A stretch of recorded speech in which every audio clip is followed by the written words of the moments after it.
জানা যায় মঙ্গলবার বিকেলে হঠাৎ কালো মেঘে ঢেকে যায় আকাশ, শুরু হয় ব্যাপক ঝোড়ো হাওয়া এবং বজ্রপাত ও বৃষ্টি। সেই সময় রঘুনাথগঞ্জ ২ নম্বর ব্লকের যোতকমল স্পোর্টিং মাঠে বেশ কিছু যুবক এই বৃষ্টির সময় ফুটবল খেলছিল। মাঠের পাশেই খেলা দেখছিল সাবিলুল শেখ নামে ওই যুবক। প্রত্যক্ষদর্শীরা জানিয়েছে, মাঠে খেলা চলাকালীন হঠাৎই ঝড় বৃষ্টি শুরু হয়ে যায়।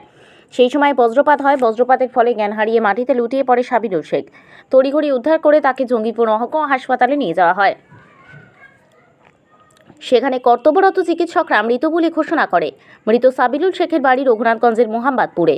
সাবিলুল শেখ ফুটবল খেলায় পারদর্শী ছিলেন। তিনি বিভিন্ন এলাকার যুবকদের বিনামূল্যে ফুটবল কোচিং দিতেন। তিনি জঙ্গিপুর ওয়েলফেয়ার ট্রাস্টের কর্ণধার ছিলেন এবং সেই ট্রাস্টের মাধ্যমে এলাকার যুবকদের বিনামূল্যে ফুটবলের কোচিং দিতে সাবিলুল শেখ ভালো ফুটবলার বলেই পরিচিত এলাকায়। এদিকে বজ্রপাতে যুবকের মৃত্যু হয়। শোকের ছায়া নেমে এসেছে পরিবার সহ গোটা ওরা জমিতে কাজ করছিল, আপনার দিঘিতে কাজ করছিল মাছের জন্য। যে ধান ফানে মানে মাছের জমিতে যে সার ফার ব্যবহার করে না, সেসব করছিল। ওরা বাড়ি আসছিল, বিদ্যুৎ চমকা ছিল বলে, মানে আমাদের ওই মাঠের ধারে একটা বাড়ি আছে, সেই বাড়িতে আসছিল। ওরা আস্তে আস্তে ওদের মানে মৃত্যু হয়ে গেছে। একজনের ডেট এক্সপায়ার ডেট হয়ে গেছে, আর একজন বেঁচে ছিল। ওর ট্রিটমেন্ট চলছে এই হসপিটালেই। যে মারা গেছে তার নাম কি?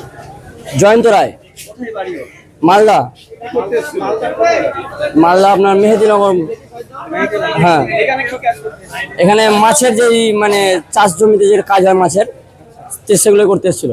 মানে ঘাস টাস কাটা আর কি, মাছকে খাবার দেওয়া। বয়স আনুমানিক 24-25 মতো বয়স হবে।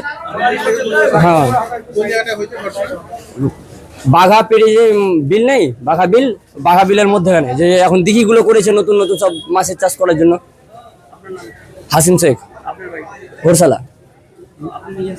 আমরা নিয়ে এসেছি। আমরা মানে ওখানে আমরাও থাকি, মানে আমাদের মানে পরিচিতের মধ্যে যে দিঘিটা আছে, ওটা আমাদের একটা দাদা। ছিল মাঠে কি খেলতে যাচ্ছিল?